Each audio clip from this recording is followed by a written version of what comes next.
오늘 이 모임은 문화와 한국 경제 그리고 한류라는 제목으로 특별히 마련된 자리입니다. 이 특별한 자리를 마련하기 위해서 적극적으로 도와주신 우리 KT 이석채 또 회장님 그리고 임직원 여러분들께 먼저 감사의 말씀을 드립니다. 그리고 그동안 건강상 이유로 이러한 공적인 자리에 자주 나와주시지 않은 우리 이어령 전 문광부 장관님 특별히 나와주셔서 오늘 또 참여를 해주시고 해서 감사의 말씀을 드리고 또 불란서에서 우리 기소로망 선생께서 또 이렇게 특별히 와주셨습니다. 자주 뵙지 못하는 우리 이문열 작가 선생님 그리고 한국예술종합대학교 박종원 총장님들이 나오셔서 오늘 회의에 직접 참여를 해 주시게 되었습니다. 그 외에도 많은 귀빈들이 오셨습니다만 특히 요즘 정치권에서 바쁘게 일하고 계신 우리 정몽준 의원님 나오셔서 감사의 말씀을 드립니다. 그러나 무엇보다도 또 특별한 감사의 말씀을 드려야 될 분이 바로 우리 최강식 문화체육관광부 장관님입니다. 여러 가지로 바쁘실 때도 불구하고 오늘 이 자리를 빛내주시고 또 축하를 해주시고 축사를 하시기 위해서 이렇게 나와주셔서 대단히 감사하다는 말씀을 드립니다. 제가 말씀드렸습니다마는 오늘 주제는 문화와 한국 경제 그리고 한류입니다.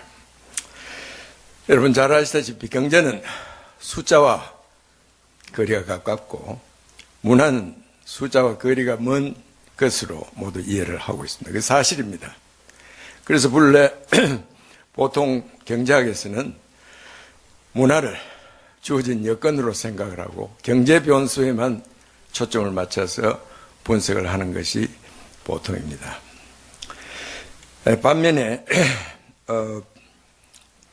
이 사회학이나 일부 또 정치경제학이라고도 할 수 있겠죠. 이런 분야에서는 문화와 경제 또 문화의 경제 발전 간의 관계에다가 초점을 맞추어서 분석을 하기도 합니다. 여러분 잘 아시다시피 독일의 그 유명한 사회학자 또 폴리티컬 이코노미스트 막스 웨버가 오래전에 중국의 모더니제이션과 경제 발전이 문화적인 전통, 즉 컨퓨셔스 컬처, 컨퓨션 트래디션 때문에 상당히 어려울 것이다 하는 얘기를 오래전에 한 것은 아마 여러분들 아시고 계신 줄 믿습니다. 그 사람이 그렇게 했습니다. 이런 트래디션이 uncongenial to modernization 이런 주장을 한 바가 있습니다만은 그러나 또 세계 제2차 대전 이후에 일본에 이어서 한국과 대만, 싱가포르, 홍콩 이런 소위 아시아의 네 마리 용이 경제적으로 성공을 하기 시작하니까 또 소위 컬처럴리스트라고 그러죠. 문화적인 측면에서 이들 나라들이 경제 발전을 성공한 것은 바로 유교적인 전통과 이 문화적인 요소가 중요하기 때문에 그렇다고 여기에 또 초점을 맞춰서 주장을 하는 사람들도 있었습니다. 그런데 오늘 이 자리는 이러한 문화와 경제와의 인과관계나 이러한 중요하고 복잡한 어려운 관계를 논의하기 위해서 모인 자리가 아닙니다. 실제 팩트를 보면은 특히 오늘날 선진제국을 보면은 경제가 발전을 하고 나라가 성숙하게 되면은 문화에 대한 수요가 점점 늘어나게 되고 거기에 따라서 문화 산업 자체가 비중이 커지는 이러한 현상을 우리가 목격을 할 수 있고 그것이 사실입니다. 그런데 우리나라는 아직까지도 우리는 오랜 문화와 전통 그리고 찬란한 과거가 있습니다만은 우리의 문화와 우리 전통이 대외적으로 아직 잘 알려지지 않고 있을 뿐만 아니라 우리 국내에서도 우리 문화산업이 아직 차지하는 비중은 아주 미흡합니다. 단지 한류라고 알려지는 일부 특수 우리의 문화가 아시아 지역에서, 특히 아시아 지역에서 지금 많은 각광을 받고 영향을 미치고 있는 것은 다행한 일입니다. 그래서 오늘 이 자리에서는 좀 더 넓은 시각에서 한류를 포함하는 우리 문화의 글로벌 위상과 또 현황, 그리고 정부와 문화계, 그리고 문화산업 차원에서 당면하는 과제와 할 일이 무엇이겠냐 하는 것을 한번 짚어보는 이런 자리로 이 자리를 마련했습니다. 한류도 지금 현재 우리 스스로가 그 업계에 종사하는 분들뿐만 아니고 정부와 우리 국민 모두가 새로 한번 짚어보고 또 반성해 볼 점은 없는지 더욱 발전을 위해서 하는 이러한 문제를 오늘 짚어보도록 하겠습니다만은, 오늘 다행히도 사계 전문가, 국내외 전문가들, 또 이러한 분야에 많은 생각을 하고 계시는 분들과 또 정부에서 오늘 우리 문광부 장관님께서도 참석을 해주시고, 토론에도 우리 고위정책 담당자들이 참석을 하게 되어 있습니다. 또 그리고 송승환 회장이 지금 왔는지 모르겠는데, 지금 현재 한류 그리고 우리 문화업계에서, 산업에서 직접 뛰고 있는 분들도 참석을 해서 좋은 의견들을 많이 내서 우리 모두가 해야 할 일이 무엇인지 하는 것을 좀 더 이런 긴 안목에서 넓은 차원에서 한번 짚어보는 이런 자리가 되었으면 합니다. 모쪼록 이렇게 마련된 자리이고, 이렇게 폭넓은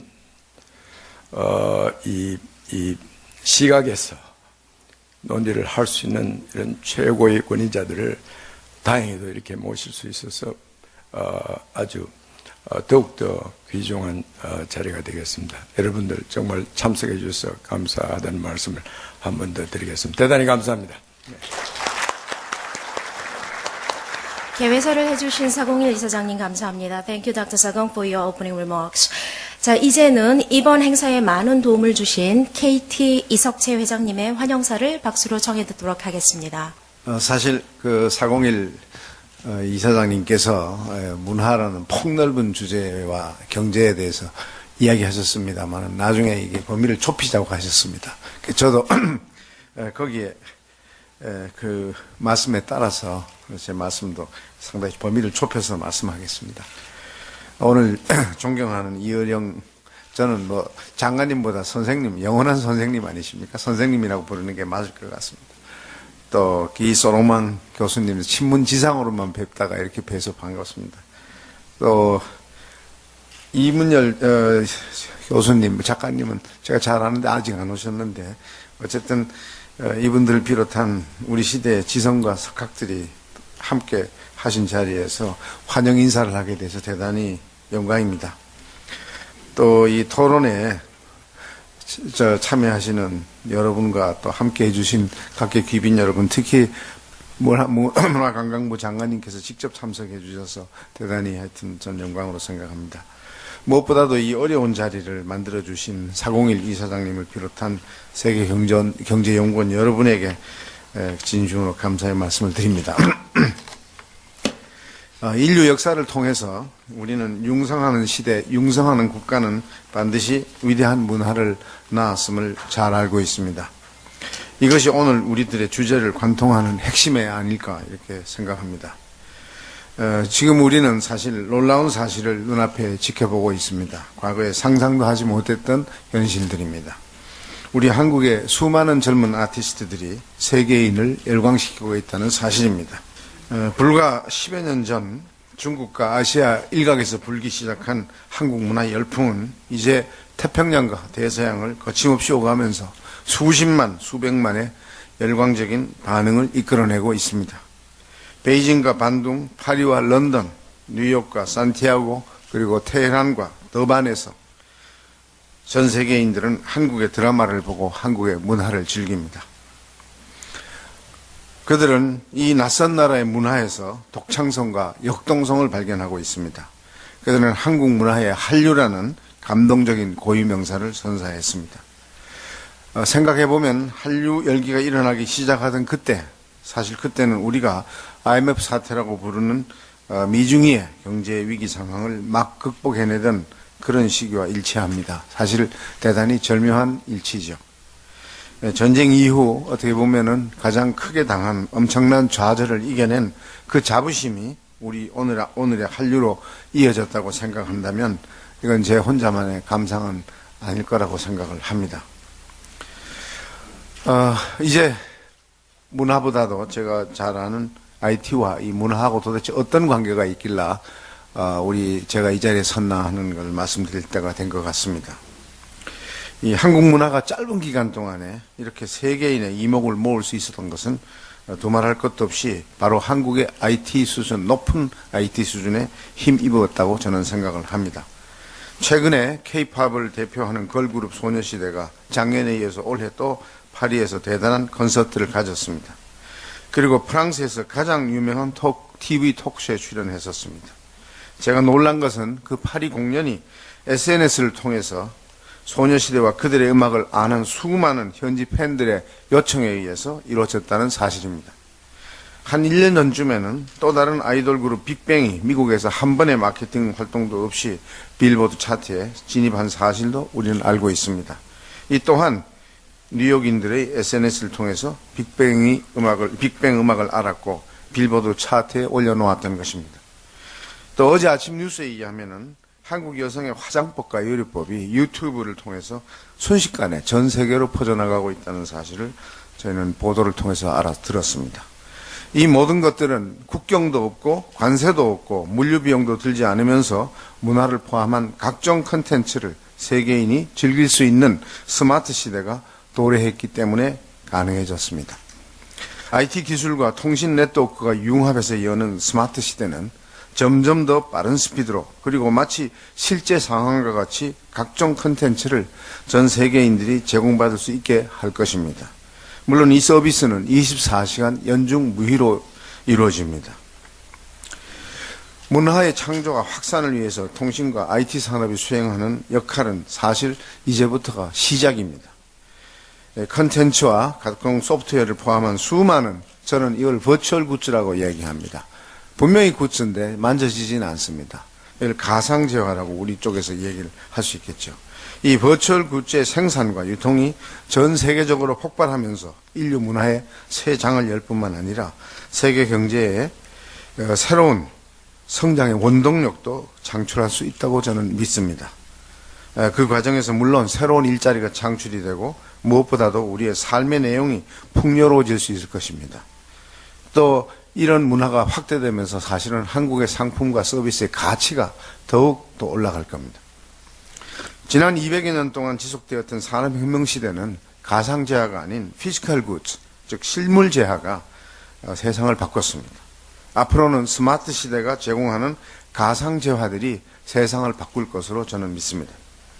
그리고 우리 젊은이들은 한국인의 독창적인 문화 원형질 외에 이 가상재화 시대에 가장 잘 적응하고 어울리고 또 즐기는 그런 천부적인 장점을 지니고 있지 않은가 저는 생각을 합니다.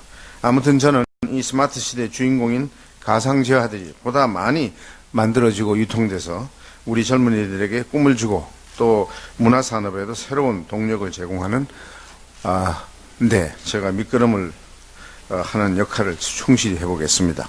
이 자리가 경제와 문화의 동반 발전, 특히 우리 한류가 앞으로 적어도 100년 이상 세계인에게 기쁨을 줄 수 있는 계기를 만들고 또 모멘텀을 구축해 나가는 그런 기회가 되기를 소망을 합니다. 다시 한번 진심으로 감사드립니다. 이런 모임을 주셔서 정말 감사합니다.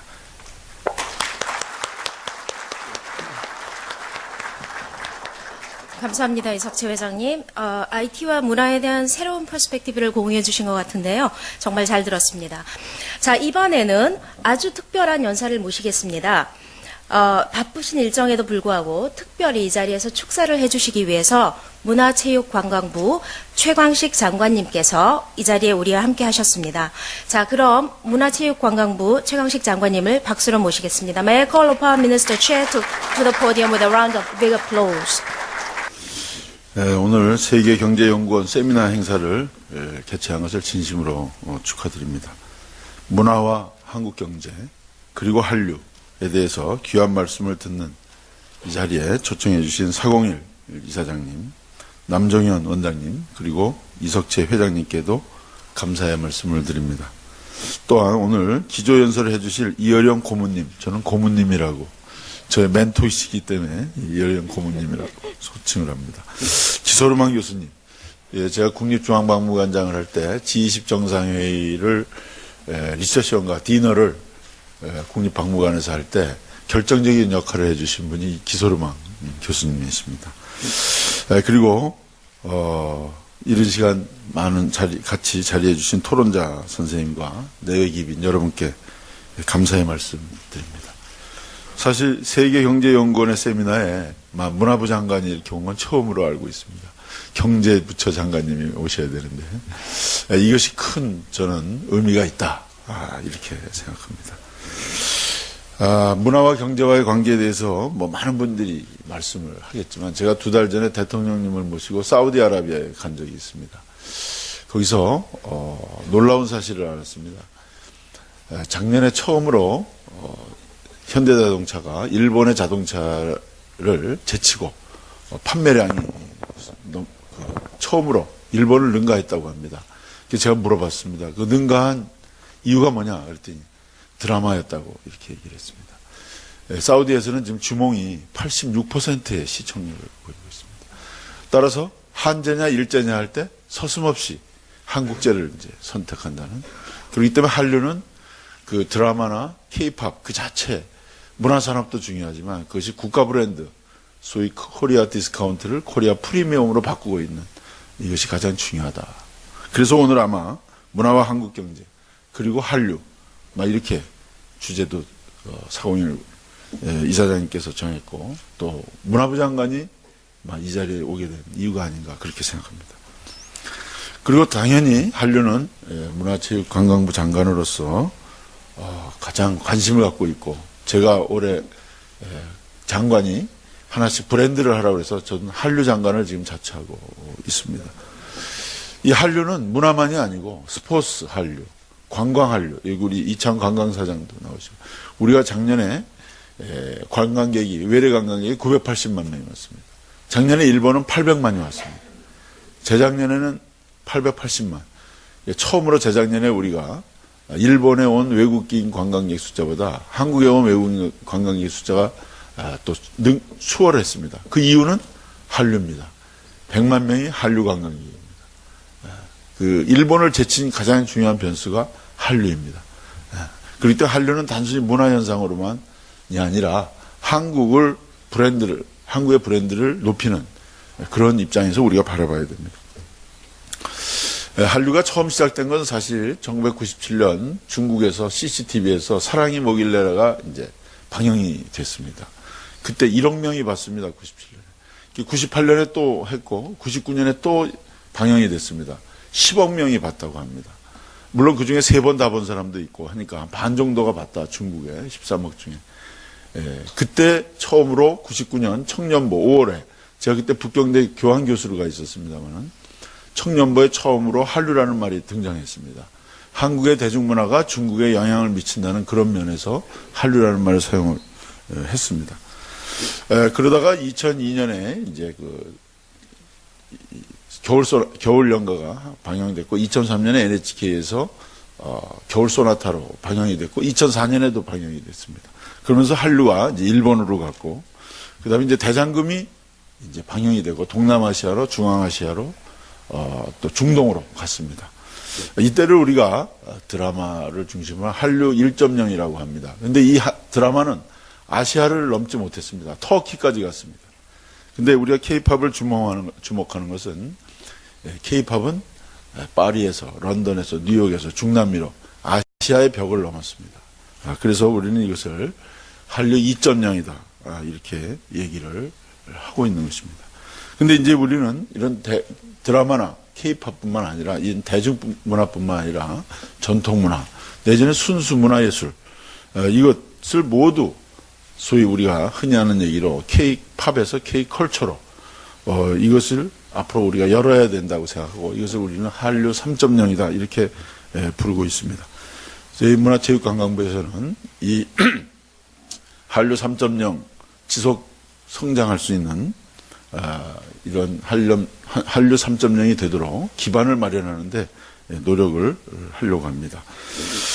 노력을 세 가지로 저희들이 보고 있는데요. 첫째는 전통 문화와 관련된 한류, 하나는 순수 문화예술과 관련된 한류, 문화산업과 관련된 한류 이렇게 세 가지로 나누고 있습니다.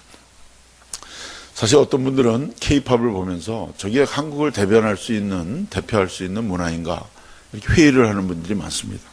어떻게 보면 저것은 보세 가공품이 아니냐, 외국에서 가져온 것을 그냥 우리가 잘 가공해서 다시 파는 뭐 이런 게 아닌가 이렇게 이제 그 회의적인 입장 또는 비판적인 입장으로 보는 사람이 있습니다. 저가 사실은 전공이 고대 축제입니다. 부의 영고, 고구려의 동맹, 예의 무천, 사만의 계절제. 그래서 제가 제일 많이 인용하는 책이 삼국지 위지동의전이에요. 제가 장관이 되기 전에는 사실 K-팝을 직접 가서 본 적이 없습니다. TV에서 우리 애들이 볼 때 같이 이제 본 적은 있습니다. 근데 제가 장관이 돼서 처음 가서 봤을 때 깜짝 놀랐습니다. 위지동의전에 보면 한민족의 그 제천대회 축제에 대한 기록이 나와 있는데 중국인의 입장에서 자기들과 다르다는 입장에서 표현한 대목이 있습니다. 거기 어떻게 되어 있냐면 남녀 군치 감호하고 수족이 상응하고 답지 저항하고 이런 표현이 나옵니다. 근데 K-팝 공연이 바로 그대로입니다. 즉 남녀가 무리를 지어서 노래하고 춤을 같이 하고 손과 발을 다 맞닿게 하고 마지막이 또 기가 막힙니다. 답지 저항하고 답지 저항한다는 것은 뛴다는 겁니다. 점프한다는 겁니다. 근데 이것이 바로 서양이나 또 J-팝과 다른 점입니다. 즉 남녀가 예를 들면 서양의 요즘 레이디 가가가 와서 공연한다지만 혼자 공연하고 백댄서는 뒤에 있고 이제 대부분 이런 경우가 많죠. J-팝은 이제 같이 군무도 있긴 있지만 노래하고 춤을 이제 같이 하는 건 마찬가지인데 J-팝은 뛰지는 않습니다. 우리 K-팝의 특징은 뛰는 것입니다. 우리 사실 보면은 우리나라에 무당이 두 가지가 있는데요. 하나가 강신무가 있고 하나가 학습무가 있습니다. 세습무가. 강신무는 뜁니다. 근데 세습무는 뛰지 않습니다. 작두 따는 것은 강신무입니다. 그러니까 이들의 그 노래와 춤에는 우리의 강강술래라든지 농악이라든지 집단적으로 신명나는 어깨춤이 절로 나는 이 도무가 여기 있습니다. 이것이 의도했건 안 했건 그들의 거에는 제가 이것은 저 혼자만의 생각이 아니라 제가 이걸 보고 검증을 받으라고 일본에 갔다가 J-팝 전문가를 만나서 물어봤습니다. 근데 그 사람은 J-팝이 사그라들어서 지금은 K-팝으로 먹고 사는 사람인데 일본의 300개의 그 렌탈 또 DVD, CD 음반 시장을 갖고 있는 매니저인데 J-팝과 K-팝의 차이가 뭐냐 그랬더니 K-팝은 역동적이다. 다이나믹하다 이렇게 표현했어요. 다이나믹한 이유가 뭐냐 그랬더니 한국 사람은 뛴다 이겁니다. 제가 검증을 받았습니다. 즉 우리가 K-팝 하면 저게 서양 거다 하지만 역시 K가 들어가 있고 그 K에는 제가 말씀드린 이런 요소가 있죠. DNA, DNA라는 표현이 이상하지만 문화 유전자 같은. 그래서 또 더 중요한 것은 이 K-팝 그 가사를 잘 보면 영어도 많지만 한글이 많습니다. 그래서 지금 K-팝 좋아하는 외국인들이 한국어 배우는데 열광이 됐습니다. 그리고 그 부르는 사람도 한국 사람이지만 그렇게 젊은이들 여러 명 데려다 놓고 몇 년 동안 교육시켜서 시스템, 그래서 한국적 교육 시스템 아니면 서양에서는 불가능한. 그러니까 기본적으로 한국적이라는 것이 여기 스며 있는 것을 우리가 부정할 수가 없습니다. 따라서 우리는 K-팝의 사례에서 보듯이 서양 거인 것 같지만 한국적인 또는 전통 문화가 알게 모르게 내면화되어 있다. 따라서 우리는 우리 거면서 또 우리 거와 가미되면서 또 세계적인 보편성, 이 있을 때 세계인도 같이 즐길 수 있다. 이런 것을 이 K-팝에서도 우리가 볼 수 있고, 따라서 우리가 앞으로 여러 분야에서 외국인들과 함께 즐길 수 있게 하기 위해서는 우리 전통도 살리면서 또한 보편성 또는 글로벌 스탠다드에 이르게 하는 그것이 가장 중요하다고 생각합니다. 두 번째는 현대문화예술입니다. 지금까지 우리는 한국 문화를 세계화하기 위해서 여러 가지 정책을 펴왔고 나름대로 노력을 했습니다. 그래서 지난해 기소르망 교수님께서는 백남준 선생이 지금까지 최고의 문화 홍보가였다고 말하면서 창의력 있는 젊은 예술가 지원을 강조한 바가 있습니다. 드라마와 K-팝에 한정되어서는 우리 문화의 정수를 보여주기 어렵습니다.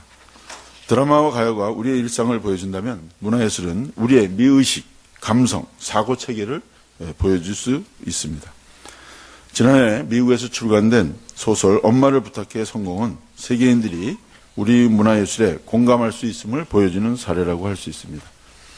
인간이라면 누구에게나 통하는 무언가를 담고 있는 문화예술의 힘이 한류의 밑바탕에 놓여 있어야 하는 것입니다. 문화예술에 대한 적극적이고 지속적인 지원의 필요성은 아무리 강조해도 지나침이 없을 것입니다. 하지만 문화예술 지원의 효과가 가시적으로 나타나기까지는 꽤나 긴 시간이 필요합니다. 여기 박종원 총장도 와 있지만 한국예술종합학교의 졸업생들이 각 분야에서 차세대 예술가로서 두각을 나타내고 있는데 지금 20년이 걸렸습니다. 우리 이어령 고문께서 그때 장관 때 시작하신 것입니다. 지금까지 우리의 문화 교류와 문화예술 진흥 정책의 성과를 바탕으로 지원 사업을 꾸준히 전개해 나가야 되리라고 생각합니다. 세 번째는 다양한 문화 콘텐츠의 산업화입니다. 보통 산업화의 목적은 표준화된 생산과 소비를 통한 이익의 실현입니다. 그간 문화산업정책 역시 문화예술과 대중문화를 부의 원천으로 생각해온 측면이 강합니다. 문화산업에는 이 같은 산업적 측면이 존재합니다.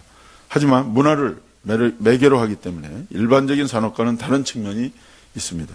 문화는 창조하고 공유하며 공감하는 것이기 때문입니다.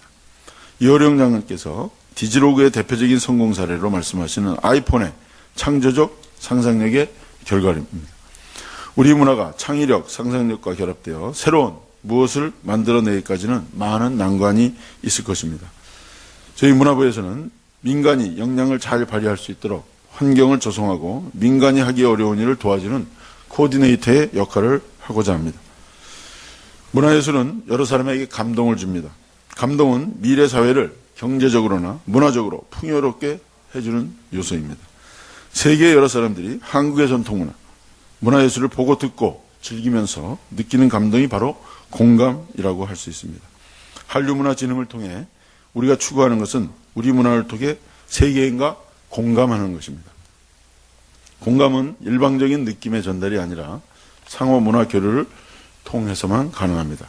그래서 우리는 다른 나라들과 끊임없이 문화 교류를 하고자 합니다.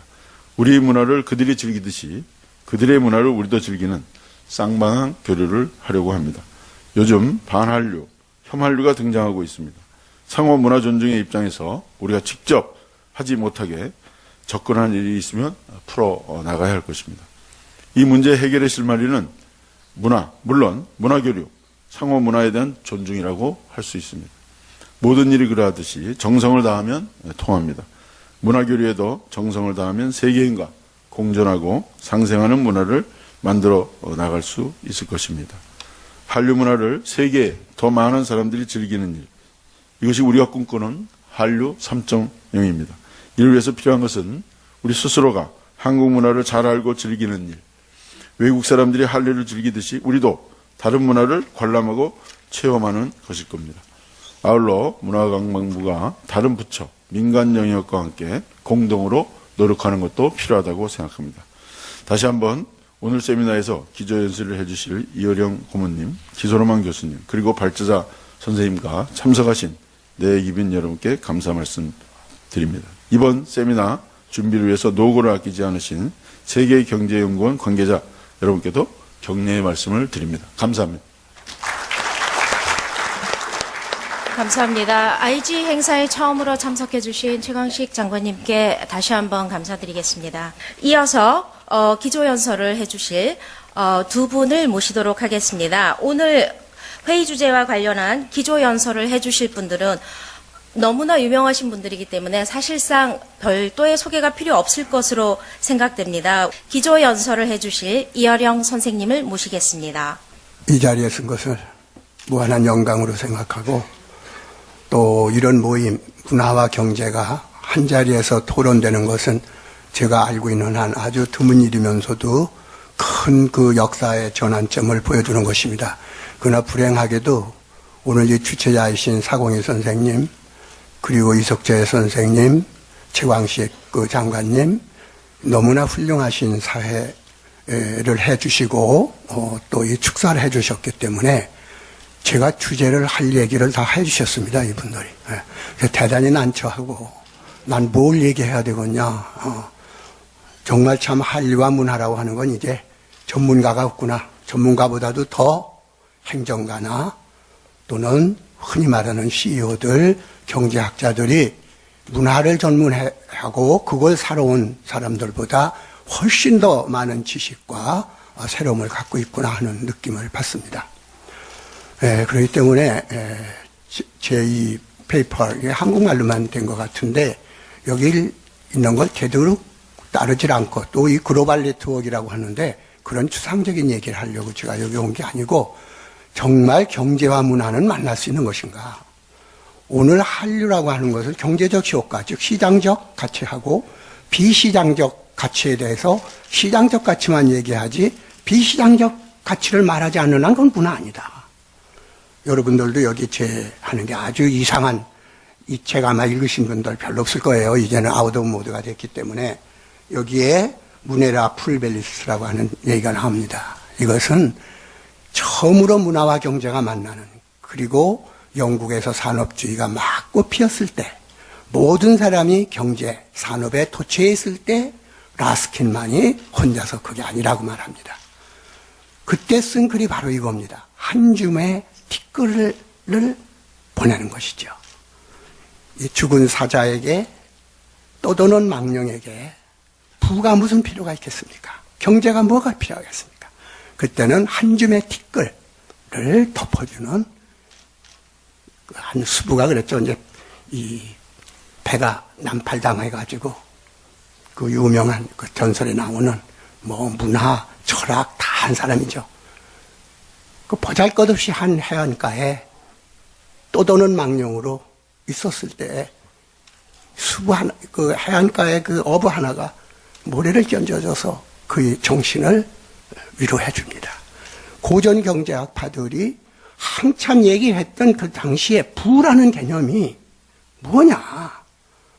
경제학이라는 게 뭐냐? 기본을 물은 것이 바로 문화와 경제의 만남이었습니다. 이것이 아드르노의 소위 문화산업이라는 말을 제일 먼저 쓴 사람이 2차 대전 후에 문화라는 게 도대체 뭐냐? 경제 뭐냐? 히틀러가 몇백만 명을 죽였다. 그때 문화 뭐 하고 있었냐? 문화가 정말로 작동했었다면 적어도 베바가 얘기하는 3대, 이성의 3대 결과인 소위 흔히 진선미라고 합니다만은 그게 있었더라면 히틀러가 몇백만 죽이냐? V2 유도탄 쏘고 엄청난 경제적인 엄청난 이 군사력, 과학기술을 가졌지 않냐? 그리고 한 게 뭐냐? 사람 죽였지 않냐? 자, 경제학, 산업 해가지고 엄청 이게 번영됐는데 오늘날 경제 때문에 사람들이 긍긍하고 자살하는 사람도 있고 죽는 사람들이 많은데 원래 경제는 살리는 건데 경제가 우리를 압박하고 우리의 내일을 불안하게 만들고 모든 사람이 돈 따지다가 전부 그냥 지금 그 경쟁 원리나 또는 뭐 이 사회주의에서 얘기하는 그 쉐어링한다, 복지다 이런 게 거꾸로 압박이 됐잖아요. 그러니까 아도르노가 얘기하는 문화 속의 야만하고 자연이라는 게 원래 야만한 건데 이 두 야만이 있는데 이 진정한 문화 산업이 뭐냐? 그러나 불행하게도 이분은 엘리트 문화만 얘기를 했기 때문에 오늘날 얘기하는 한류라든지 소위 말하는 오락 문화라든가 시장에서 소위 우위성을 가지고 있는 문화, 특히 그분은 그 IT나 CD, DVD 같은 거 패키지 프로그램이 모든 사람에 번져나가는 그 활자가 아닌 그러한 현상을 보지 못했기 때문에 하바마스라든가 이런 초대 그 문화산업 논자들은 전부 그게 짓고 마가지고 도외시되고 있습니다. 아까 추상적인 얘기 하지 말자. 저도 이 추상적인 이야기를 20분 안에 어떻게 하겠습니까? 그렇기 때문에 여기까지만 내가 이 제목에 있기 때문에 라스킨 얘기를 꺼냈는데 이걸 실제로 우리 시장에다가 얘기하면 어떻게 되는가 하는 것을 제가 얘기하면 되게 겁먹는 사람이 있어요. 저 사람 얘기하면 굉장히 길게 얘기한다고 생각하는데 이렇게 시계를 가져왔습니다. 이게 딱 10시 되면은 결론 없이도 끝날 예정이고 또 기소로만 또 앞으로 여기 잠정하신 분이 있는데 제가 뭘 결론 내리려 왔습니까? 자극을 주기 위해서 여러분들이 경제하는 사람이 문화하는 사람이 만나가지고 뭔가 그 자극을 받은 거예요. 경제하는 사람은 문화에서, 문화하는 사람은 경제에서.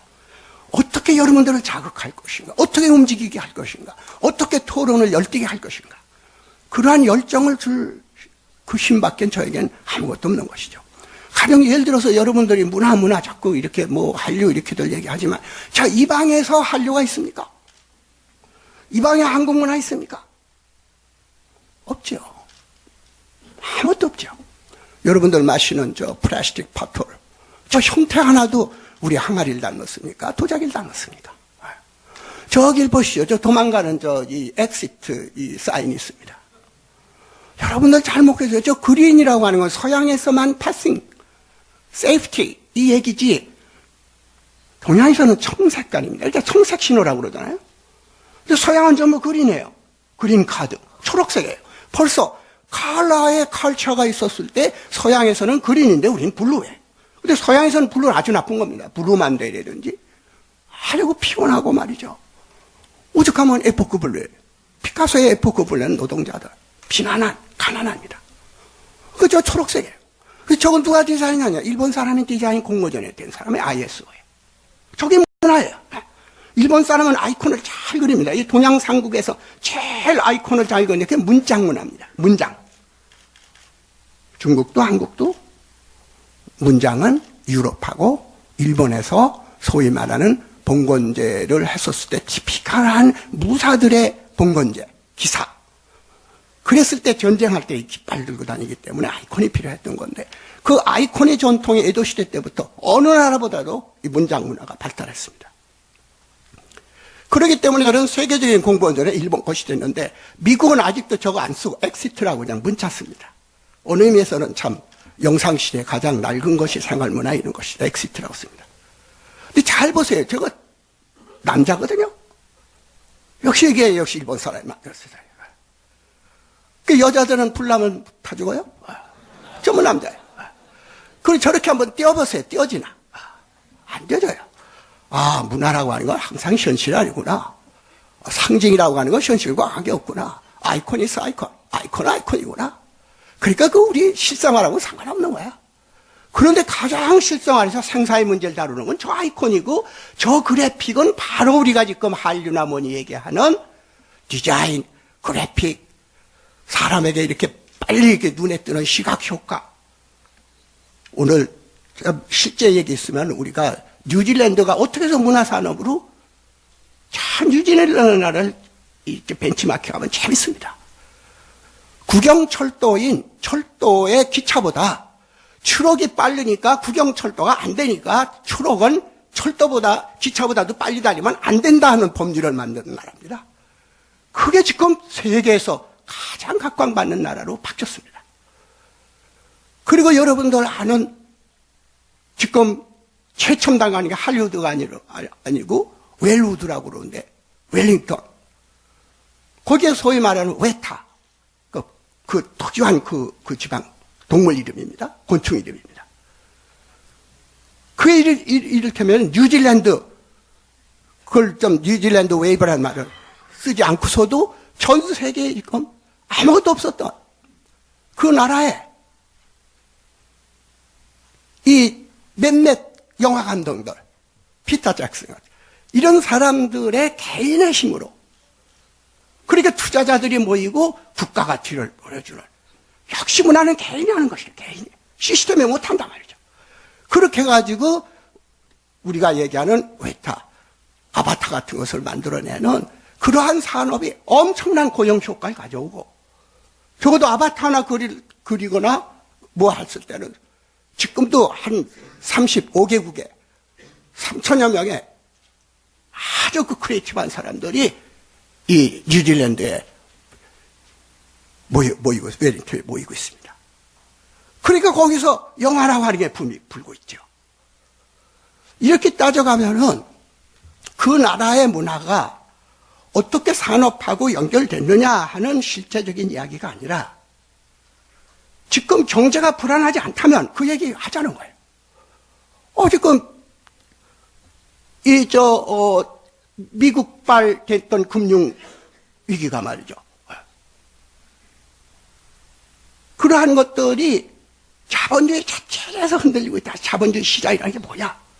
20년 전에 사회주의 몰락하는 걸 봤단 말이죠. 그러니까 이대로 경제가 지속 가능하다면은 이런 모임 가질 필요도 없다. 문화 얘기하지 말아라. 근데 어떻게 해서 지금 자본주의 자유시장, 지금까지 되어도 우리의 번영을 일으켰던 소위 시파와 해양 세력들 중심으로 해서 영국, 미국, 일본, 한국, 싱가포르 쭉 들었던 이 해양 코리도, 이 사람들의 이 한 300년의 부흥이 지금 눈앞에서 붕괴하기 시작하면서 대세가 지금 랜드파워인 인도, 중국, 브릭스라는 데로 옮겨오고 있고, 최근에 기축통화마저도 브릭스에서는 회의를 여는 것은 대단히 지금까지 해양 세력의 소위 말하는 시장 경제, 이런 것들로 번영한 한국의 패러다임이 우리의 관계없이 동반해서 서스테이너블 하냐, 내일이 있느냐. 이때 등장한 것이 한류고, 이때 등장한 것이 문화가 된 것이고, 우리나라만이 아니라 경제력, 군사력 다음에 문화의 힘이라고 하는 것이 소프트파워, 아까 이석재 회장께서 아주 훌륭한 얘기를 해주셨는데, 바로 스마트파워, 소프트와 하드가 만나는. 그렇기 때문에 시간이 어떻게 됐나 모르겠습니다. 54분이네요. 앞으로 몇 분 안 남았네요. 그렇기 때문에 유용하고 교환 가능한 재산을 가진 것을 부라고 얘기했고, 그 부자라고 얘기했고, 그리고 그것에 의해서 이루어졌던 자유경쟁에 의해서 온 것을 우리 산업화라고 불렀어요. 그런데 그 산업화가 더 이상 가기 힘들게 됐다는 거죠. 몇 차례 위험을 겪었어요. IMF 때 겪었고, 리만 브라더스 거기에서 우리가 걸렸고. 그러면서 지금 경제나 이런 거는 전통적인 시스템에 관료들은 그렇게 할 수밖에 없어요. 크리에이티브 하면 안 되죠, 관료들은. 있는 것을 아까 체크 앤 밸런스 소리 아까 많이들 하셨는데, 그걸 하는 거니까 관료 시스템에서 크리에이티비티가 나온다는 것은 전 세계 역사상 있어 본 적이 없어요. 관료 체제라고 하는 것은 나쁘냐, 가장 현실적으로 튼튼하게 체크 앤 밸런스를 해가지고 하는 가장 튼튼한 세력들입니다. 그게 공무원들이죠. 관료들이죠. 관료 시스템이죠. 그러니까 아까 우리가 구체적인 얘기를 하자. 그래, 앞으로부터 얘기를 하자. 한국이 지금까지 온 것은 산업화에 성공했죠. 압축 성장을 한 것이죠. 그 과정에서 생겨난 경제 원리와 또 다른 정치 원리, 사회 원리라는 게 있다. 이건 언제나 평등을 주장하니까 경쟁을 위주로 한 산업 원리하고 경제 원리하고, 이쪽에서는 소위 공정성이라든지 소외층에 대한 문제라든지, 이러니까 웰페어라는 문제가 자꾸 생겨나면서 민주화 과정에서 인권 문제가 나오고, 그러니까 동시에 우리는 4.19 후에 또는 이 경제로는 산업화, 우리 고속도로 생기고 하는 산업화 이후에 두 세력 간에 지금까지 대한민국의 역사를 아주 간단하게 추려달라면은 산업화로 상징되는 경제하고 인권이니 복지니 하는 소위 민주화의 과정에서 둘 다 압축 성장했기 때문에 민주화 토대가 별로 튼튼하지 않고 산업화 토대가 튼튼하지 않는, 드라카가 독일, 일본에 가서 전후에 부흥하는 걸 보고, 아, 그래도 거기에는 인적 자원이 있었다. 또 근대 전통이 있었다. 근데 한국은 근대 전통도 없고 사람들도 없는 이러한 6.25 후에 폐허를 보고 자기는 독일이나 일본의 부흥 같은 것, 그런 기적이 여기에서는 일어날 수 없다고 생각한 한국에서 산업화, 그리고 한국의 그 많은 인권이니 뭐니 이런 게 없었던 동양사회에서 정말 일본, 중국, 삼국에서는 가장 민주화가 치열하게 이루어져 있고 지금도 그러한 그 민주화 투쟁을 하고 있죠. 그러니까 산업화의 땀, 민주화의 피 흘리면서 일종의 혁명을 이기 때문에 싸우죠. 이 두 가지 것에서 마지막 대두되는 것이 올림픽을 치르고 우리가 한 번도 못 해봤던 세계 월드컵을 치르고 한류가 생겨나고 거기에 IT에서 우리가 어느 나라보다도 우리는 이 IT 강국으로서 가장 브로드밴드가 ISDN 같은 극히 근거리를 하고 있을 때 우리는 브로드밴드로서 일본이 하지 못한 IT에 여기 이석재 선생님 계시지만은 이런 분들이 있었기 때문에 뭐가 등장했냐? 문화라고 하는 놀라운 문화 원리가 시작됐다는 거예요. 그러니까 지금 산업화 과정에서 이 동력을 상실하고 있고 세계적으로 금융 시스템이죠. 금융 산업 자본이죠. 그리고 이쪽에서는 민주화라고 하는 인권이니 뭐니 이러한 소위 말하는 이념적인 그 두 가지가 급성장하는 과정에서 생겨난 부작용 때문에 지금 두 세력이 충돌하고 있다는 거죠. 산업화 세력하고 민주화 세력이. 이것이 민주화의 발목 잡고 산업화의 발목 잡는 네거티브로 움직이고 있는 것을 어떻게 포지티브로 크리에이티비티를 가질 수 있겠냐? 그때 문화가 등장하기 시작한 거라는 거예요. 한국에서. 거기에는 우리 전통 문화도 있겠고 아까 문화부 장관이 얘기한 리소스가 있다 이거예요. 산업화에 리소스 거의 없어요. 민주화 리소스 없어요. 그런데 문화만은 리소스가 있고 이 문화가 강대국인 중국이나 일본이나 아까 케이팝, 제이팝 했지만은 할리우드발 문화와는 또 다른 아시아인들의 공감을 가질 수 있는 문화적인 유대가 생겨나기 시작했다. 그게 IT가 없었더라면 CD라든지 DVD라는 패키지 프로그램이나 UCC 같은 것이 없었더라면 절대 한류라는 건 있을 수 없다. 지금까지는 군사력에 의한 전쟁에 의해서 문화가 들어갔고 그 다음에는 상품을 더한 상품 경제를 통해서 그 일본형입니다. 스시라든가 뭐 이런 걸 통해 가지고 말이죠. 일본 문화가 세계에 퍼진 거는 상품 경제를 타고 들어가는 것이다. 그런데 한류는 뭐냐?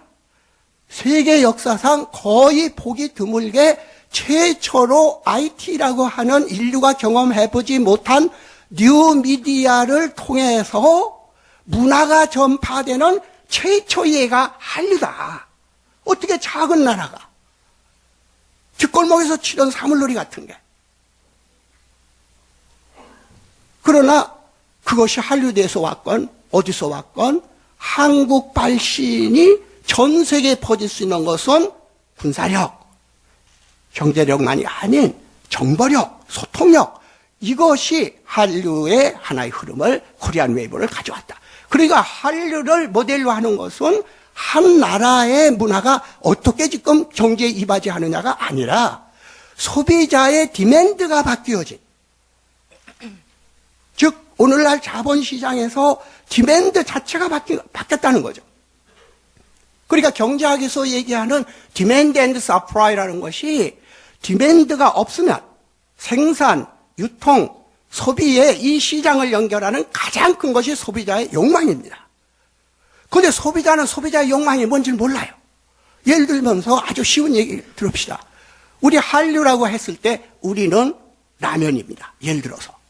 라면을 스파게티 먹는 데서 해석하면은 소비자들이 스파게티 맛만 아는 사람이 라면 맛 압니까? 그러니까 디맨드가 없는 거지요. 디맨드가 없지요. 유명한 피터 잭슨 얘기가 있어요.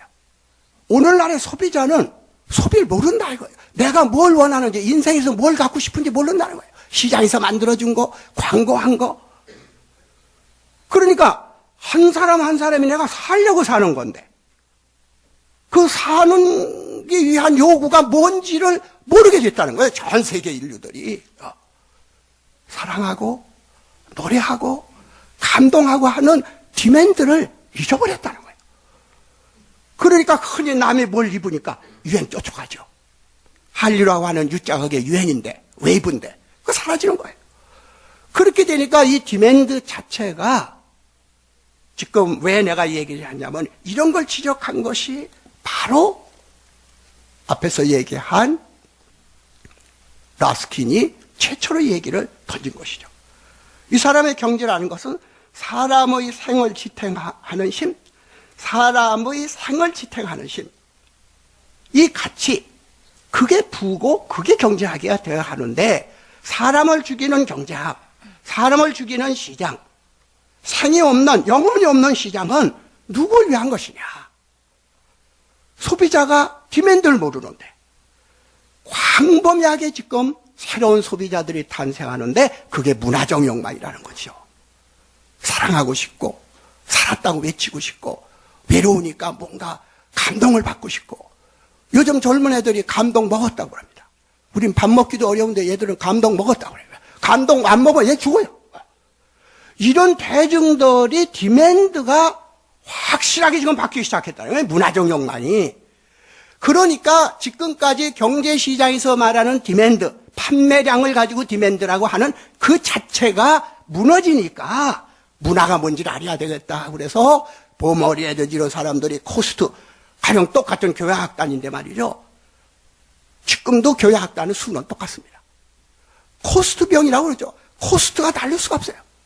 옛날이나 지금이나. 그런데 모든 경제시장은 코스트가 다운되잖아요. 기계화하니까. 그런데 어떻게 우리가 지금 교양학단을 기계화해가지고 30명, 100명이 하던 것을 10명, 20명으로 줄일 수 있겠습니까? 그렇기 때문에 경제 원리로는 문화를 다스릴 수 없다.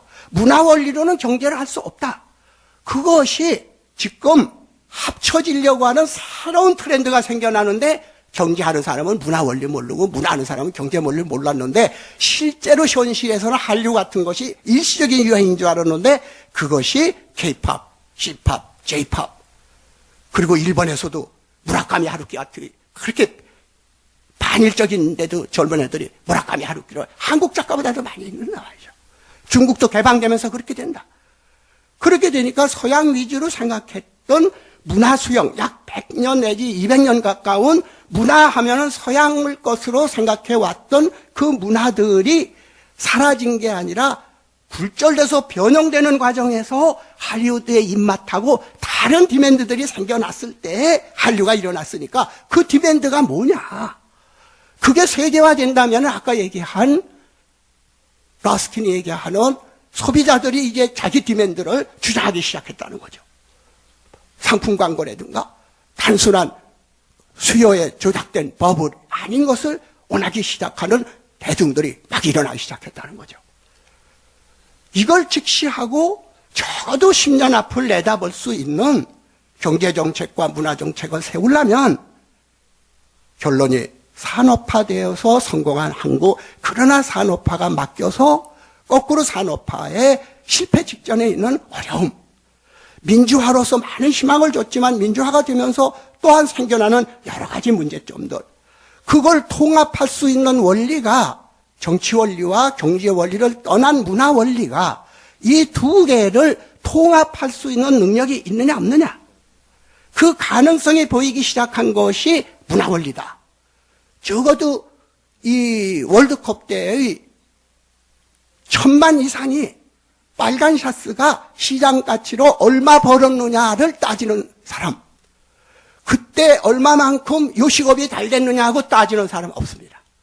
월드컵 때 수천만 가까운 사람들이, 축구도 모르는 사람들이 나와서 대한민국 하니까 듣지도 못했던 엇박자, 우리는 VICTORY 그랬는데 따따따따 치는 이게 듣지도 못한 그게 한류죠. 옛날부터 내려오는 거. 이러니까 사람들이 모여들었어요. 남녀노소가 그야말로 다 모여들었어요. 그 동원의 힘은 인류의 과장해서 얘기하자면 여러 가지 동원 능력, 이 중국에서 운합하기 위해서 민중을 동원시키고 만리장성 쏜 거, 또 이 지금 히틀러가 광장에 모여놨던 그 동원 능력 아닌 자발적인 오토포에시스라고 하는 그 많은 사람들이 어떻게 지도자도 없이 스폰테니어스하게 전국에 각처에 전부 이거 들고 그 역시 IT의 힘에다가 새로운 대중동원 능력이라고 하는 엄청난 문화의 힘을 우리는 봤다. 그런데 거기에 대해서 분석한 글을 나는 아직 못 봤다. 한류에 대해서 본격적인 분류 쓰는 걸 못 봤다. 심지어 BBC에서 전 세계에다가 한류에 대해서 어떻게 생각하느냐 하는 데는 전부 네거티브다. 특히 유럽, 특히 스페인하고 이태리가 아주 나빠요. 한류에 대한 인사에. 월드컵 때 우리한테 진 팀들이에요. 왜? 아주 사소한 거. 아주 사소한 거. 이런 반환이 생기는 것은 문화산업이라고 하는 건 절대로 합리적인 것이 아닌 감성과 지식을 창조하는 크리에이티브 인더스트리라고 하는 것은 지금까지의 우리들이 보았던 산업주의 시대의 금융 시스템, 산업 시스템에서 본 그 시스템과는 전혀 다른 경제가 지금 생겨나고 있고 전혀 다른 소비자가 생겨나고 있고 생산 방식도 절대로 그 코스트 문제를 따질 수가 없는 한 사람에게 편향되는 스타 산업들, 먹어봐야 하는 콘텐츠이기 때문에 대중들이 모르는데 수요가 갑작스레 생기는 거. 라면 퍼지듯이요. 여기서 결론을 내려도 될 것 같습니다. 지금 산업화의 땀과 민주화의 피를 흘린 한국이 이 땀과 피가 결합되는 문화원리란 뭐냐? 눈물이다 이거죠. 생명이다 이겁니다. 감동하고 남을 배려하지 않는 사회복지 무슨 의미가 있습니까? 사랑 없는 사회복지 무슨 그게 그 성공할 리가 있겠습니까? 그러니까 이게 이상한 얘기 같지만 문화원리라고 하는 것은 이러한 자유경제에서 하려는 진정한 GDP에서는 계산될 수 없는 숫자로 계산될 수 없는 어느 저녁의 평화, 아내와의 자식들과의 그 조용한 식탁의 행복, 이런 중요한 숫자들은 GDP에 다 빠져있다. 컴퓨터로 계산할 수 없는 것들이 지금 많다. 문화산업이란 뭐냐? 숫자로, 종래의 숫자로 계산 못했던 것 속의 문제. 컴퓨터로 계산 안 되는 문제. 그 문제를 크리에이티브, 한 번도 가져보지 못한 크리에이티브 산업으로서 세상을 울리는 거다. 공감해 주는 거다. 이때 눈물이라고 하는 것은 타자를 위해서, 나를 위해서 울리는 공감이다 이거죠. 죽음과 생의 문제다. 이것이 결론이 바로 교환가치, 흔히 얘기하는 노동가치, 그리고 생산하고 하는 생산재에서 오는 가치, 이런 여러 가지 지금까지 가지고 있었던 경제적 가치와 다른 150년 전에 얘기한 러스킨이 얘기한 인트린식 밸류, 교환 가치가 아니죠. 시장 가치. 인트린식 밸류라는 게 뭐냐? 아편이 아무리 교환 가치가 있고 거기에 그 노동을 거기다 들였고 그리고 그것이 수요가 될 수 있는 사람들이 원하고 하더라도 그 산업이라고 부를 수 없지 않냐? 왜? 생명 가치가 없기 때문이다. 거기에는. 그러니까 이 인트린식 밸류를 만들어내는 것이 크리에이티브 인더스트리이고 문화다. 그게 이 경제 속에 들어오기 시작했다. 지금 옛날 문학자의 작품에서만 있었던 것이. 이것을 논하자.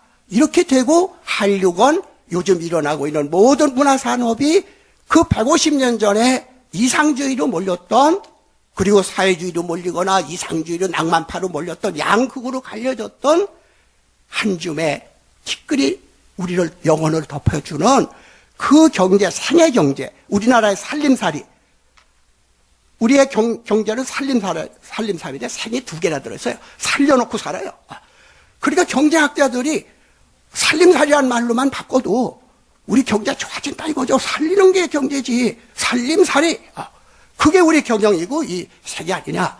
이렇기 때문에 오늘 토론을 하시는 여러분들께서는 한류를 한국의 현상으로 보시지 말고 소비자층의 대대적인 반란이 일어났는데 그것이 전통 고전 경제 시장에서는 말할 수 없는 새로운 디맨드가 생겨났다. 이제 디맨드가 뭔지를 알기 시작했다. 그들의 뭘 줄 수 있는가? 그게 문화다. 그런데 문화는 전통적인 경제 룰에 하나도 안 맞는다. 이것을 어떻게 생산, 소비, 유통의 경제 원리에서 쌀 수 있느냐? 이것이 성공하면은 산업화에 성공한 한국, 민주화에 성공한 한국이 이제는 문화에서도 성공함으로써 아주 작고 고통스럽게 살았던 나라들이 하나의 작은 모델이었지만 세계의 모든 사람, 아세안은 물론이고 세계 사람들이 소위 금융위기 이후에 한 작은 나라에 세 가지 본영을 누려서 행복지수도 가장 높은 살기 좋은 매력 있는 한국을 만들 때 오늘 이 작은 자리에 모인 여러분들의 이름을 기억해 줄 것이고 또 여기에서 논의된 그 많은 것들이 한국인뿐만 아니라 다른 일본, 중국, 다른 여러 한류를 소비하고 있는 그 사람들에게도 그 뜻을 전해주리라고 저는 생각합니다. 여러분들 다음에 토의해 주실 분들을 위한 하나의 작업, 앱타이사죠. 앱타이사, 이 전식 전체라고 생각하시고 제 얘기를 들어주시면 감사합니다. 감사합니다. 선생님 감사합니다. 맛있는 에피타이저 감사합니다. 연두에 뭘 얘기하냐고 말씀하셨는데 사실 생각이 끊임없이 쏟아나시는 것 같습니다. 다음 기조연설자이신 기소르망 선생님을 모시도록 하겠습니다. Mr. 기소르망, can I call you upon? Good morning. If you have some strength left, I'll do my best and keep it short. Short. It's quite a moving time for me to be back here because I still remember my first visit in South Korea. It was in 1986, and the first person I met in South Korea was Dr. Sakong-il. So I've been brainwashed by Sakong-il since that time. South Korea today is a completely different country, of course. It's completely different not only because it's a developed country, because it's a democratic country, but also because its culture and civilization are much better known abroad. As Minister Che reminded you in his speech, it's true that the first time I came to Korea in 1986, I knew only one name in South Korea, and that was Pak Nam-jun. And Pak Nam-jun was probably the only South Korean we knew in France. And I was surprised when I came here and I quoted Pak Nam-jun in 1986. The reaction were not that favorable. I say, well, he's a leftist. And they say, well, usually, artists are not working with the ruling power. Artists are always in the opposition. Today, I think any educated European or American is able to quote many artists. I mean, Lee Mouniol is here. He's a very famous writer, well known in France, with a wide readership and very much appreciated. And South Korean movies have been extremely popular in Europe, and we know Im Kwon-taek, we know Park Chan-wook, and in art we know Lee Yu-fan and we know Chun Soo-jeon. And so there are many artists which now are quite a household name, at least among the people interested in culture at large. And my first remark will be to insist on the name, the person, and the personality of the artist, because we talk about culture, and Mr. Che will agree with me. A Minister for Culture doesn't produce culture. It can support culture, but culture is basically produced by the artist. So if you forget that the artist is at the center of what we are talking about, no coherent policy is ever made possible. As Chung MG is here, I will make a comparison between culture and football. In football, for one player, you have 500 people around the player and living on the player. In culture, it's very often the same. You have one artist and you have 500 people who are making a living based on the work on the artist. So the artist should be at the center of our preoccupation. The more South Korean artists would be known and promoted, the livelier the South Korean culture will be and be recognized. So let's not forget who the actor is in this very important game. Now, if I come into more detailed observation, and I try to classify them to make them very clear. The first one, I didn't want to talk that much about it, but I want to react about what has been said in the several speeches about the so-called Korean wave. And the Minister Che has tried to answer the question to how Korean is the Korean wave. And, well, you could argue that it's Korean, it's not Korean, but being on the receiver hand, and I can tell you that the Korean wave is not that much Korean. It may be Korean for you, but on the other hand, when youngsters in Paris or New York dance with a K-pop group, they don't care if it's Korean or not. And so there is an ambiguity about the so-called Korean wave. I think there is kind of an overestimation on your side on how Korean it is. It's not that well received as being Korean on the other hand. It's global, and that's good. It's good that South Korea becomes part of the global culture and add an element in the global culture. So I think we should look K-pop and this kind of popular music not as French or Korean or American, but you should be proud of adding one element and one Korean dimension in a fusion culture, which is the global culture. South Korea, through the Korean wave, is become part of the global culture. This is the way I would evaluate the impact, which is not negligible, of the Korean wave. If you see it in a strictly, patriotic or jingoistic perspective, I think it's not right. It doesn't describe the movement very well. My second remark about not only the Korean wave, but in general the impact of South Korean writers and artists abroad is how isolated they are. I mean, most of these artists, of course, are private. I mean, it's their initiative, it's the gallery initiative, it's the publisher initiative, and they usually get very little support from South Korean government authorities and private sector. Just to give you one example, last summer in New York at the Guggenheim Museum, for the first time the museum was completely dedicated to a major South Korean artist, Lee Woo-fan. You would have expected Korean private companies or Korean government, Korean embassy in New York and so on, to bring some support to this exhibit and to explain why Lee Woo-fan is the expression of something much deeper, which is the Korean culture and Korean civilization. That has not been the case. And too often, I do regret that South Korean artists are left by themselves and promote their work. That's good, I mean, the price to pay when you are an artist, but there is quite a discrepancy between the political will in South Korea to promote and to improve the software, the soft policies of soft power, of South Korea, and not really taking care of what is happening among the South Korean artists, as I said before, left by themselves.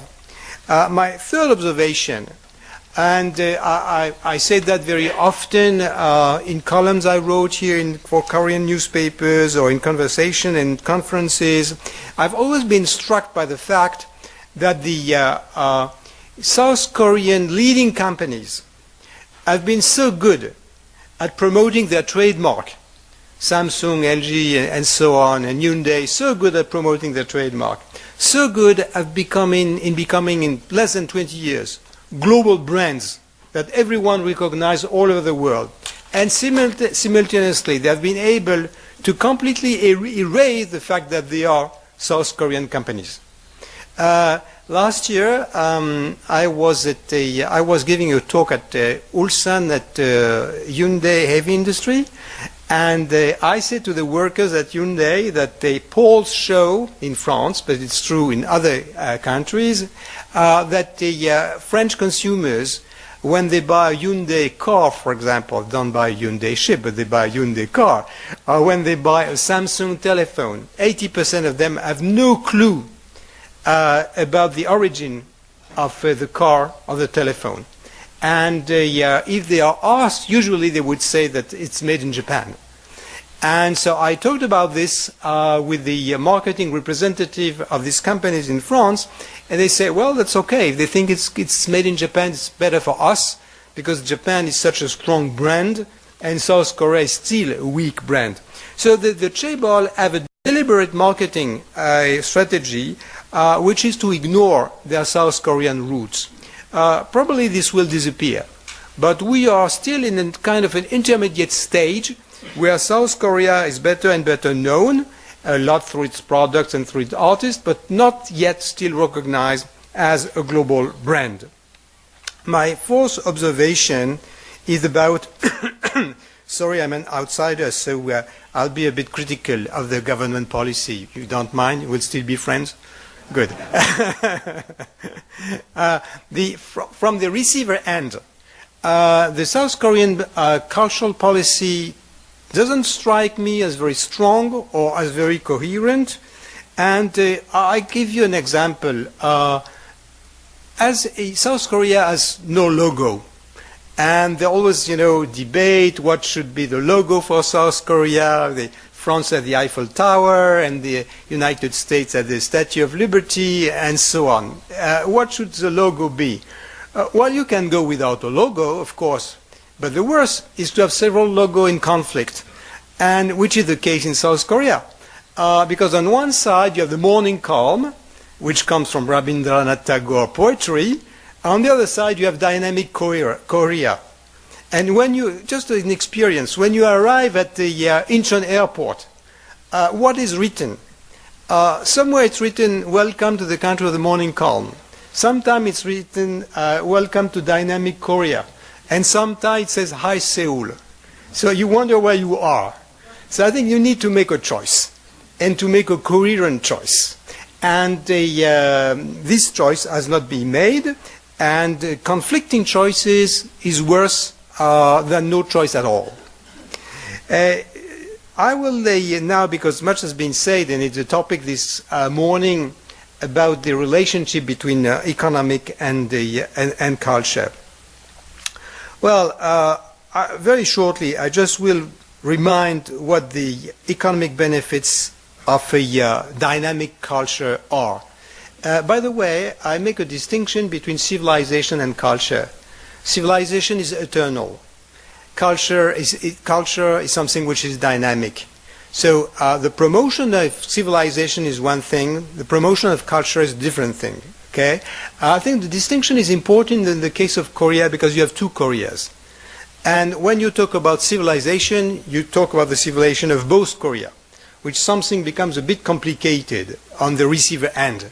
When you talk about culture, you talk about South Korean culture, because North Korea doesn't produce any culture. Okay? They just keep repeating some eternal aspect of Korean civilization. So I think the distinction is important, and I will stress the fact that cultural policy comes first. Support the artist, the living artist, okay? Which doesn't eliminate, I'll come back to that in one moment, on what can be done about Korean civilization. So the economic benefits. First, as has been said, culture is an industry. It's a bit shocking, it's not any kind of industry, you're perfectly right, still it is an industry.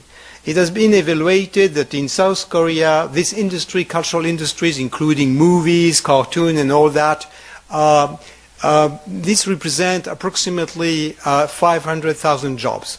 This is not negligible. And it's not negligible because it's an increasing industry.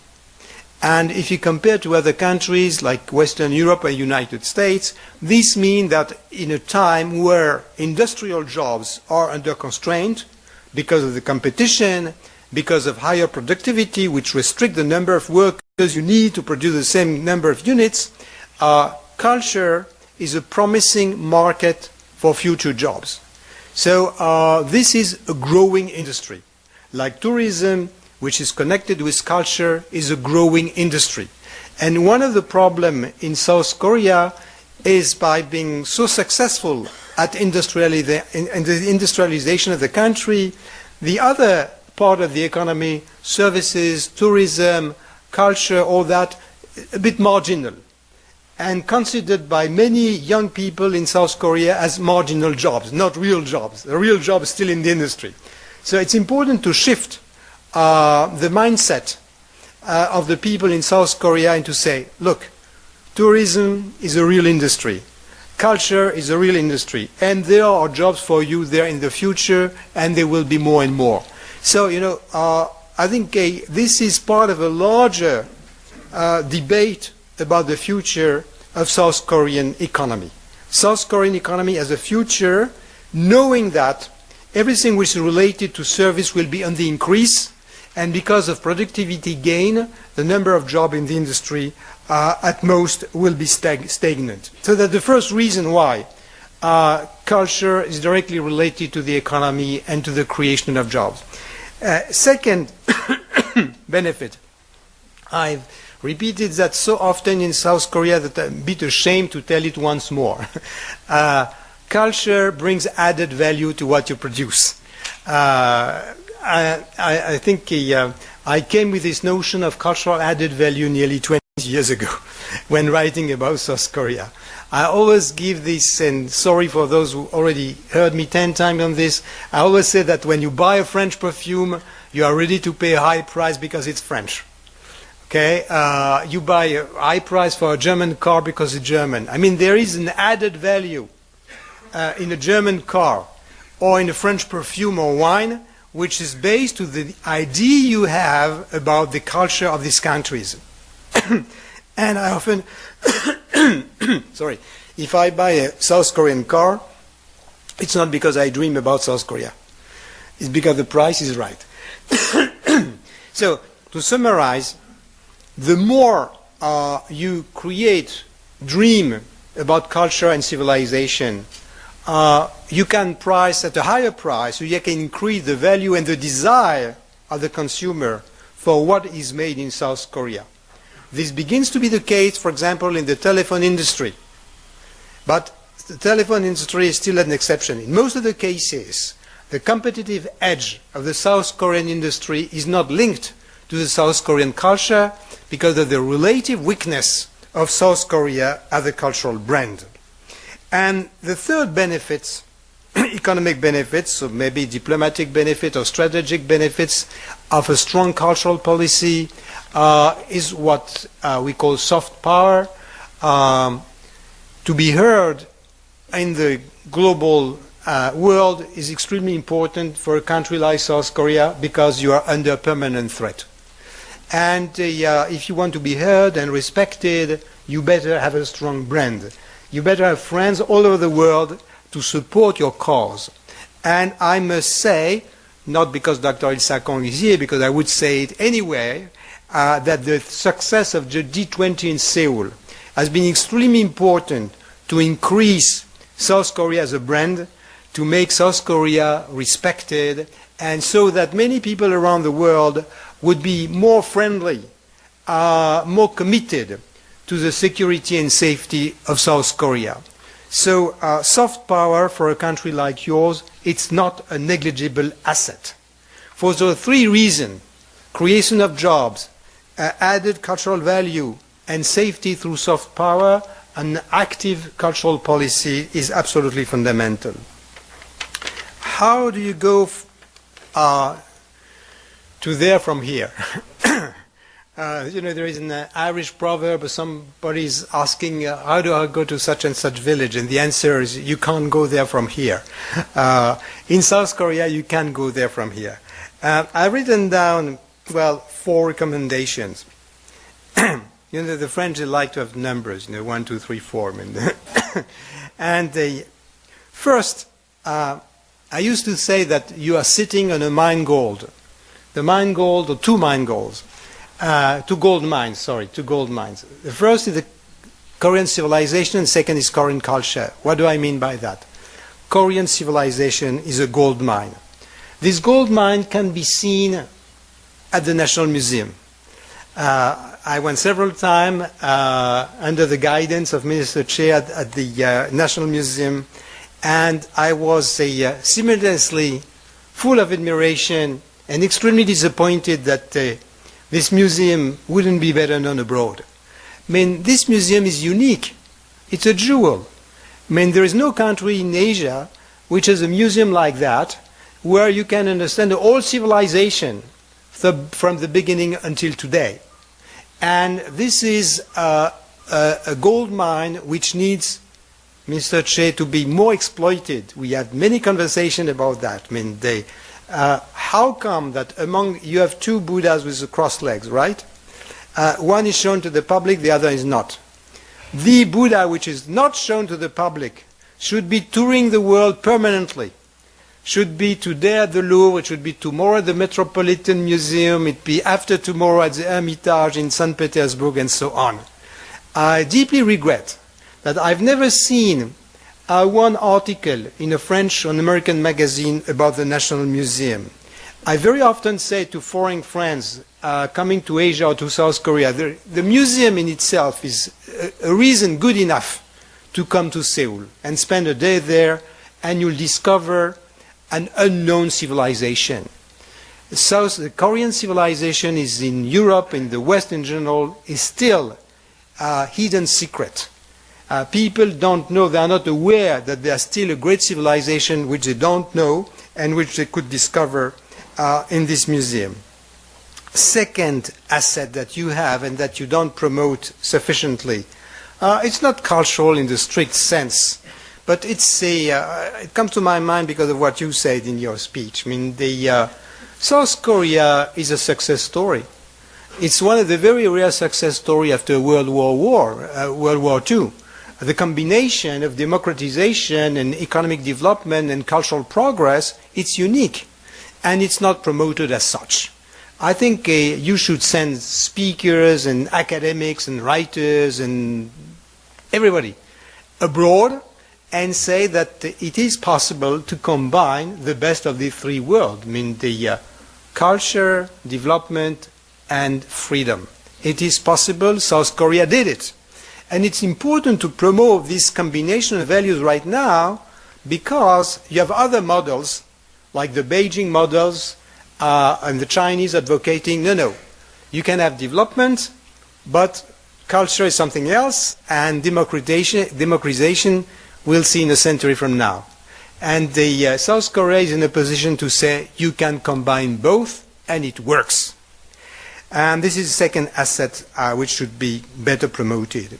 My second recommendation is a suggestion to join force between the private and the public sector. As I said before, I'm struck by the fact that the chaebol don't play this Korean card at all. So we should ask them why. What's wrong with being Korean? Should it prevent Samsung to sell cell phones or Hyundai to sell cars? We should ask them, and I think it would be important to collaborate with them and to understand why they have this marketing strategy. And now I would turn to the government and ask the government, as I did to President Lee Myung-bak 2 years ago, why don't you have a marketing strategy? Because it's very clear that the South Korean government has no marketing strategy when times come to promote Korea as a brand or to promote Korean culture. I know there are some very nice Korean institute in Paris, for example, but it's made for a Korean audience. Most of the French people don't know where it is. Actually, I learned where it is only last year, and I live in Paris since many, many years. So it's completely unknown. So the institutions which do exist are practically unknown. So there is a real deficiency in marketing research and in marketing strategy. It's no deficiency. No, there is no marketing strategy at all. There is a lot of talk about how nice is the Korean culture, how beautiful is the Korean civilization. Everybody in the world is dancing on K-pop nowadays. Well, wait and see. So what I would suggest, inspired by other examples, like Japan, but not only Japan, is the creation of cultural foundation to promote culture, to promote Korea abroad. I think only a foundation could merge the financial resources, the energy and the intelligence of the artist, the private sector and the government. Only through a private foundation this could be done, and you could have a clever, well-focused marketing strategy, starting not from what you want to send, but starting from what the people expect from you. That's a bit the problem, if I may, about the publicity campaign about Korea abroad. Probably they please the Korean, but they are completely impossible to understand for the New Yorkers or the Parisian. My third recommendation, and this comes back to what I said before, there is no culture and no cultural policy, without supporting the artist. I know the artists deserve to be poor. That's part of it, comes with the territory, to be an artist is to be poor. But how come that remarkable writers, Korean writers, don't get any kind of support to have their work translated in many languages? Lee Moon-yeol is the exception because we love him so much in France that he gets everything translated. But most of the writers are not translated, and it doesn't cost much for a government to have the translation of books. The French government does that. When there is a Korean artist exhibiting his work abroad, as I mentioned before, about Lee Woo-fan, how come that he doesn't receive any support, nor for the private sector, neither from the government? This is really a lost opportunity for your country. And my last and fourth recommendation, in that it's been said that culture goes both ways, that the best way, one of the good ways to promote Korea as a civilization, as a culture, is to bring more foreign scholars, foreign academics, and foreign journalists into South Korea. South Korea, as you know, is not on the map for most of the European scholars, academics, and journalists. If you don't bring them in, if you don't propose a scholar, an academic, to teach for a couple of years in the South Korean universities, most of them will not come. So I think a dynamic Korea and a dynamic cultural policy with economic positive consequences, suppose this policy of exchanges, I think that any person, any European, having spent some time in South Korea, I speak under your control, it becomes an ambassador for South Korea. The best ambassadors for South Korea are not the official appointed ambassadors. The best ambassadors are the South Korean artists and the foreigners who have spent some years in South Korea and are in a better position to talk abroad about who is South Korea. Thank you very much. Thank you, Mr. Gisorma. Can't agree with you more. Culture is an industry, and I can't agree with you more that Korea's successful G20 presidency has improved our nation branding. 우리나라는 많은 soft resources 보유하고 있습니다. We have Korea is full of soft resources. The task for us is actually how to add value to the soft resources and turn them into soft power. I guess that's the key point Mr. Gisorman tried to make.